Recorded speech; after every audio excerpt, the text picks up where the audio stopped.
Even though the federal moratorium on evictions now gets another extension, it doesn't mean some cash-strapped renters won't face problems. A Tulsa area woman says she faces the threat of eviction nearly every month.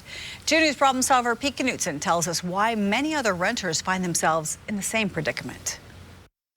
Stop by Maria's, and most days you'll find her at home, working a crossword puzzle or doing light chores around the house, in between her doctor's appointments, therapy sessions, and even surgeries. It's just really frustrating.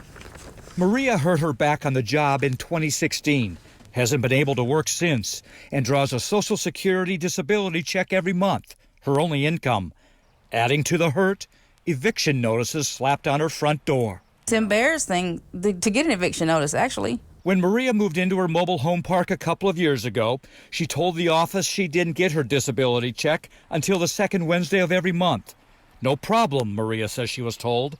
But it wasn't long until she started receiving those eviction notices for paying after the 5th of every month as required in her lease. I wouldn't have rented here if I was going to be getting eviction notices, every month because due to my disability. So month after month of missing paying by the 5th, Maria would pay her rent plus a $100 late fee when her disability check came in. She's done that at least 9 times, Maria says, to avoid eviction. She asked the landlord to change her due date to line up with when her disability check arrives. Not an option, Maria says she was told. It really kind of makes me mad because he knows that I'm going to pay it. I mean, the money's coming. I'm just going to be late. Unfortunately, a lot of landlords use this situation for disabled people and older retired people to exploit them financially for that extra $100. Eric Hallett is with Legal Aid Services of Oklahoma. A disabled person can ask for a change in the lease terms at any time. And while it's a good idea to get those terms in writing, Eric says it's not necessary. It's a form of discrimination, he says.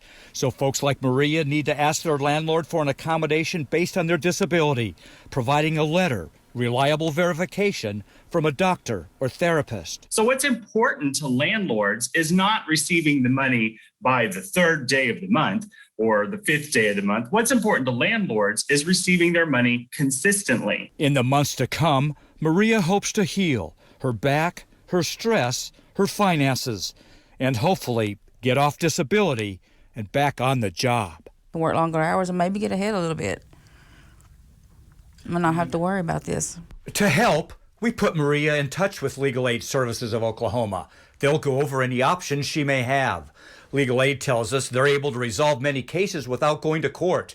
Not only do landlords get a better understanding of the law, Legal Aid says the tenants get the accommodations they're entitled to. If you think you have a case of discrimination, we have ways for you to report it on kjrh.com.